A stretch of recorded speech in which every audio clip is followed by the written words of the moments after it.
Hi friends, good morning. ఈరోజు మనకు వచ్చిన వార్త ఏంటంటే, మన ఏపీ పాఠశాల విద్యాశాఖ డైరెక్టర్ గారు నవంబర్లో టెట్ వేసి వచ్చే మార్చిలో డిఎస్సి నిర్వహిస్తామని ప్రకటించినట్లు మనకి వార్తల్లో రావడం జరిగింది.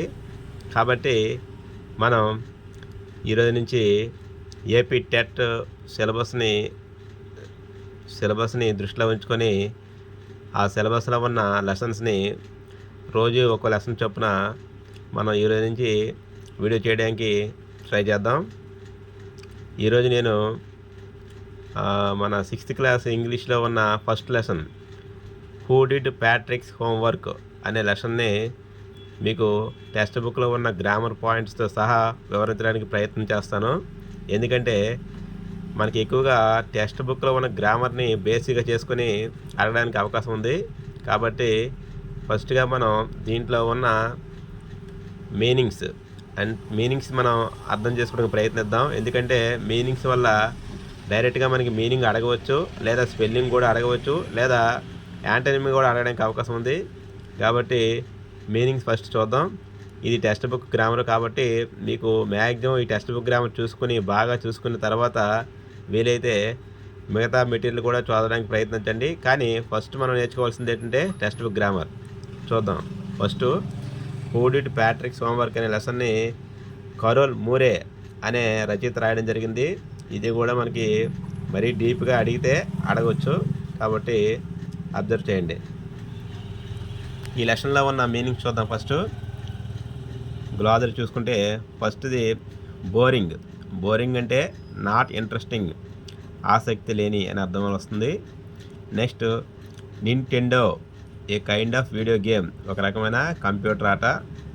Next grab, to take physical control, బలవంతంగా లాగుకునే మీనింగ్ వస్తుంది. Next witch, a woman musician, మంత్రగత్తె. నెక్స్ట్ ప్రాబ్లం, డిఫికల్ట్ థింగ్స్, సమస్యలు. Semester, part of a year of study, చదువుకునే సంవత్సరంలో ఒక భాగము అని మీనింగ్ వస్తుంది. Next dishcloth, a cloth used for washing dishes, పాత్రలు తుడిచే బుట్ట అని మీనింగ్ వస్తుంది. Next hamper, basket with a lid, మూత ఉన్న చెత్త బుట్ట అనే మీనింగ్ వస్తుంది. నెక్స్ట్ చూసుకుంటే ఫిస్ట్ మీన్స్ క్లోజ్డ్ హ్యాండ్, పిడికిలి అని అర్థం వస్తుంది. నెక్స్ట్ ఇల్ఫ్ అంటే ఏ మిథికల్ క్రియేచర్, మరుగుజ్జు జీవి అనే మీనింగ్ వస్తుంది. నెక్స్ట్ మిస్టరీ అంటే అన్నోన్ థింగ్, తెలియని అంశము. నెక్స్ట్ శ్రీక్డ్, SHRIEKED, శ్రీక్డ్ అనేది మనకి స్పెల్లింగ్ కూడా ఆడడానికి అవకాశం ఉంటుంది. చూడండి, అబ్జర్వ్ చేయండి. శ్రీక్డ్ అంటే gave a short high pitched cry, కీచుమని కేక పెట్టెను అని మీనింగ్ వస్తుంది. నెక్స్ట్ డ్రాగ్ అంటే సంథింగ్ డల్ అండ్ అన్ఇంట్రెస్టింగ్, ఆసక్తి కలిగించని అనే మీనింగ్ వస్తుంది.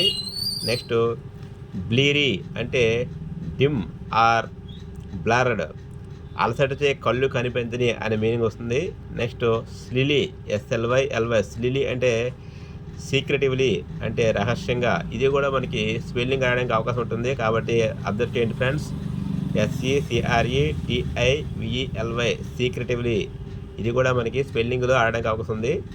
ఇవి మీనింగ్స్ అనేవి సాధారణంగా మనకి మీనింగ్తో పాటు యాంటనిమ్స్కి ఉపయోగపడతాయి, అదేవిధంగా స్పెల్లింగ్ కూడా ఉపయోగపడతాయి. కాబట్టి మనం కంపల్సరీగా వీటన్నిటిని బాగా కంఠస్థ పెట్టవలసిన అవసరం ఉంది, ఎక్కువ ప్రాక్టీస్ అయినా చేయాలి లేకపోతే. నెక్స్ట్ మనం గ్రామర్ పాయింట్ చూసుకుంటే దీంట్లో నెక్స్ట్ ఫ్రేజెస్ అడగడం జరిగింది. ఈ ఫ్రేజెస్ అనేది మనకి డైరెక్ట్గా అడగవచ్చు టెక్స్ట్ బుక్ నుంచి డైరెక్ట్గా ఫ్రేజ్ తీసి ఇవ్వడానికి అవకాశం ఉంది. కాబట్టి ఇక్కడ చూద్దాం. ఫస్ట్ ఫ్రేజ్ చూసుకుంటే some people find house hold dash A bore but I like to help at home అని అడగడం జరిగింది. దీనికి ఆన్సర్ చూసుకుంటే ఆన్సర్ ఏంటంటే ఫస్ట్ దానికి ఆన్సర్ కోర్స్ అని ఇవ్వడం జరిగింది. కోర్స్ అంటే ఇక్కడ మీనింగ్ ఏంటంటే పనులు అని అర్థం. అంటే some people find household chores a bore, కొంతమంది ప్రజలు ఈ ఇంటి పనులు చేయడానికి ఎలా ఫీల్ అవుతారట, బోర్గా ఫీల్ అవుతారట. But I like to help at home, కానీ నేను ఇంటి వద్ద వాటి పనుల్ని చేయడానికి సహాయపడతానని చెప్పడం జరిగింది. కాబట్టి ఫ్రెండ్స్ ఇంకోసారి చూడండి. Some people find household chores a bore. ఇంటి పనులు చేయడానికి కొంతమంది ప్రజలు ఏంటంటే బోర్గా ఫీల్ అవుతారు. But I like to help at home, కానీ నేను ఆ పనుల్ని ఇంటి దగ్గర హెల్ప్ చేయడానికి ఇష్టపడతానని చెప్పడం జరిగింది. Next, who stole the diamond is still a dash. Who stole the diamond is still a dash అని ఇవ్వడం జరిగింది. దీంట్లో మనకిచ్చిన దీన్ని బట్టి ఆన్సర్ ఏమవుతుందంటే మిస్టరీ అవుతుంది. Who stole the diamond is still a dash మిస్టరీగా మీనిందట. ఆ డైమండ్ని ఎవరు దొంగలించారు అనేది ఇప్పటికి కూడా మిస్టరీగా ఉందనే అర్థంలో మనకి అర్థమవుతుంది. Next, this dash we're going to have a class exhibition. This semester we're going to have a class exhibition అని మీనింగ్లో సరిపోతుంది ఇది. Next, the dash the elf began to help Patrick. దీనికి అర్థం ఏంటంటే true to his word the elf began to help Patrick.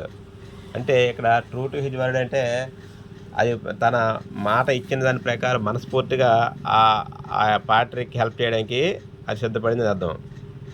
Can you dash this word in the dictionary. Can you dash this word in the dictionary అని అడగడం జరిగింది. దీంట్లో మనకి సరైన phrase ఏంటంటే can you look up this word in the dictionary అంటే సరిపోతుంది, correct meaning వస్తుంది. డిక్షనరీలో ఒక వర్డ్ మనం చూడడానికి ఏ ఫ్రేజ్ ఉపయోగిస్తాం, look up. Can you look up this word in the dictionary. నీవు డిక్షనరీలో ఈ వర్డ్ని చూస్తావా అని మీనింగ్ వస్తుంది. I started early to be on time but I was dash there was a traffic jam. ఇక్కడ మనకి ఏ ఫ్రేజ్ సరిపోతుందంటే I started early to be on time. నేను ఎర్లీగానే ఆన్ టైంలో స్టార్ట్ అయ్యాను. But I was dash there was a traffic jam. But there was A out of luck. Out of luck వల్ల నేనేంటంటే ట్రాఫిక్ జామ్లో ఇరుక్కున్నాను. నేను వేగంగా బయలుదేరినప్పటికీ అవుట్ ఆఫ్ లక్ వల్ల ట్రాఫిక్లో ఇరుక్కున్నాను అనే మీనింగు ఇక్కడ ఈ ఫ్రేజ్ సరిపోతుంది. Next, she says she has got a lot of books but I think most of them are borrowed. ఇక్కడ మనకు సరిపోయిన ఫ్రేజ్ ఏంటంటే ఇది చాలా ఇంపార్టెంట్ చూడండి.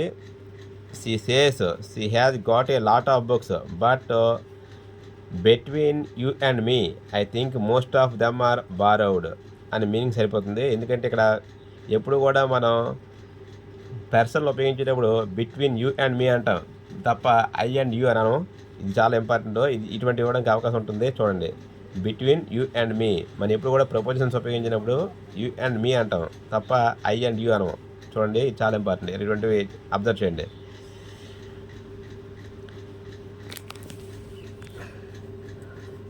నెక్స్ట్ చూసుకుంటే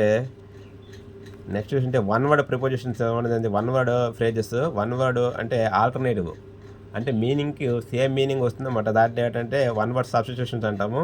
అటువంటి వన్ వర్డ్ సబ్స్టిట్యూషన్స్ ఇవ్వడం జరిగింది చూడండి.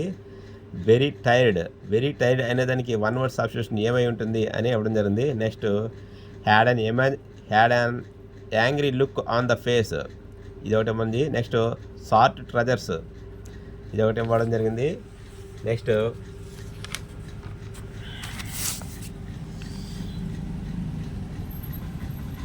a fault in a machine that prevents it from working properly అనేది ఇవ్వడం జరిగింది. Next, a small and naughty boy fairy అని ఇవ్వడం జరిగింది. Next, work that must be done everyday of an boring అనేది ఇవ్వడం జరిగింది. Next, A basket with a lid అనే దాన్ని ఇవ్వడం జరిగింది. Next, gave a short high pitched cry అని ఇవ్వడం జరిగింది. ఇవన్నీ కూడా వన్ వర్డ్ సబ్స్టిట్యూషన్, అంటే వీటికి మీనింగ్ ఇంకా వేరే ఉంటాయి. అది ఈ టేబుల్లో ఉంటుంది మనకి ఇవ్వడం జరిగింది. దీన్ని చూసుకుంటే ఈ విధంగా ఇవ్వడం జరిగింది. దీన్ని చూద్దాం నెక్స్ట్.